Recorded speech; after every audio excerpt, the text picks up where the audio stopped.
comprensión precoz de la sexualidad, despliegue de actividades sexuales inadecuadas. Aparece un niñito con curiosidad sexual, que espía, que busca, que toca, y en vez de entender que ese es un síntoma de algo sobre lo que voy a tener que indagar y ver y preocuparme, lo que hacemos es pegarlo, hinchirlo, castigarlo, prohibirle que lo haga, reprimirlo, con lo cual solo va a estar reprimiendo y postergando. Comprensión precoz de la sexualidad. Los niños no pueden inventar aquello de lo que no saben, no pueden inventar aquello que no vieron. Y entonces, cuando aparecen estas cuestiones, cuando uno se da cuenta de que está viendo como una información inadecuada, hay que imaginar que algo está pasando. Conducta regresiva, esta es típica. Esto es un síntoma importantísimo. El niño que pareciera que volvió 1 año, 2 años para atrás. El niño que controlaba esfínter y que dejó de controlarlo. El niño que cambió la conducta lingüística, que empezó a hablar con dificultades. Ojo, la aparición de silencio. Hay niños que enmudecen y que no hablan. O la aparición de tartamudeos. Ahora, no estoy diciendo que solo sean síntomas de esto. Estoy diciendo, ese síntoma me tiene que llamar la atención. Necesito hacer una consulta porque algo está pasando. Conductas agresivas, alteración en el nivel de actividad.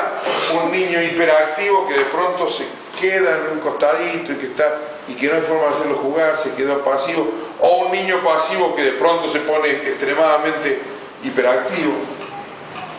Bueno, trastornos en la alimentación, todos. Un niño que come desaforadamente es un llamado de atención, me está avisando algo. Un niño que deja de comer me está llamando algo, me está avisando algo. La irritabilidad. En niños menores de 3 años es una etapa de mayor vulnerabilidad y fragilidad del niño porque no tiene lenguaje, no puede avisar, no hay forma de expresar. Etapa que registra el mayor, y además porque es una etapa estructural, ¿no? Una etapa donde hay estructuración de la personalidad, la estructuración del psiquismo. Lesiones en esa etapa van a dejar, o pueden dejar, trastornos muy importantes a nivel de la personalidad. Etapa que registra mayor casuística de muerte y daños psicológicos permanentes.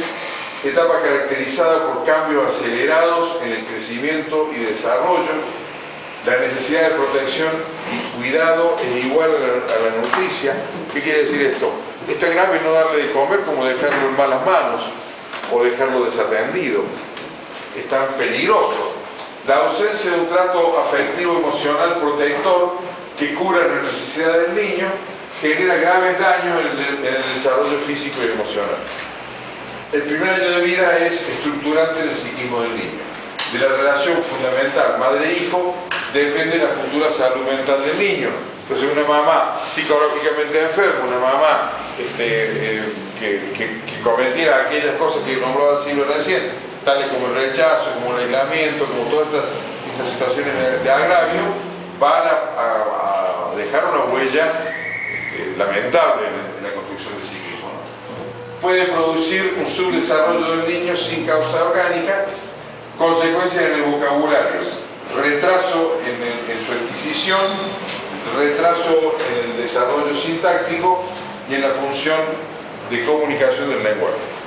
Acá hay algo que, ya que estamos, y me parece, porque a mí me impresionó mucho porque no lo conocía y me enteré en esta jornada, sobre todo porque se da a veces la mayor casuística de muerte en bebé, ¿no? Porque hay un síndrome que se llama el síndrome del niño no tamarreado, ¿no? Sacudido. Sacudido, el síndrome del niño sacudido, que muchas veces los papás, para hacerlo callar, y sobre todo se dan, este fenómeno se está dando mucho en parejitas muy jóvenes o por ahí que se han pasado de alcohol o de otras sustancias, el hecho de tamarrear al bebé.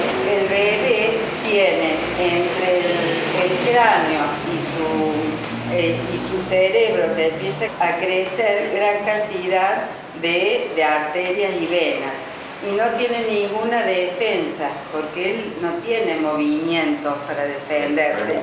Cuando se los amarre al bebé, se produce la ruptura de arterias o venas que provocan la muerte o las lesiones cerebrales permanentes en el niño.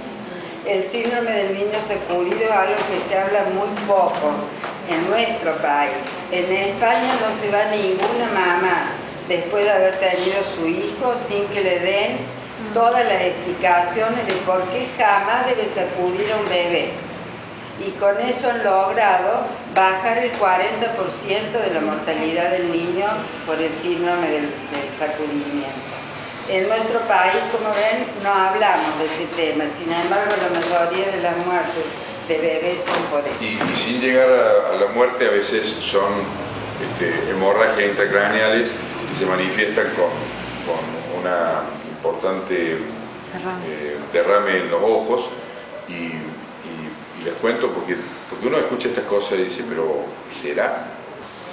Bueno, ya lo vimos.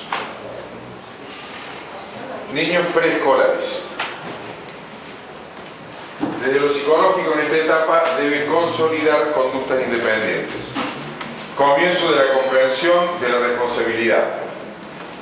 Los indicadores más frecuentes en esta etapa son: después de haber logrado el control del esfínter, vuelven a orinarse en la cama. Hiperactividad, alteraciones en el ritmo del sueño, temores y fobias intensas. Son niños que de pronto no quieren ir a un lugar determinado y lloran y patalean y no quieren ir. A veces es el lugar donde está el agresor y los padres sin escuchar, porque un fundamental elemento de prevención es escuchar a los niños.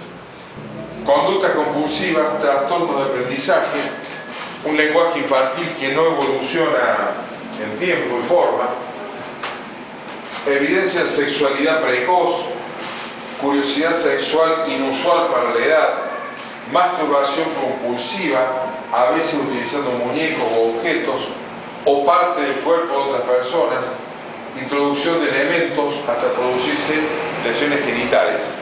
Todas estas cosas aparecen como complicaciones, como síntomas, ¿no? En edad escolar, en esta etapa el niño debe desarrollar integración jerárquica de las redes sociales y de las diferentes figuras protectivas, es decir, que tiene que introyectar que la directora es la directora, que la maestra es la maestra, que el portero es el portero, que el par es el par. Tendría que hacer eso. Debe lograr, bueno, y de las diferentes figuras protectivas, es decir, en esta etapa debería aprender que tal figura es de protección. Cuando la figura de protección se convierte en agresora, acá hay un cambio fundamental. Logro de la autonomía, adquisición de responsabilidades,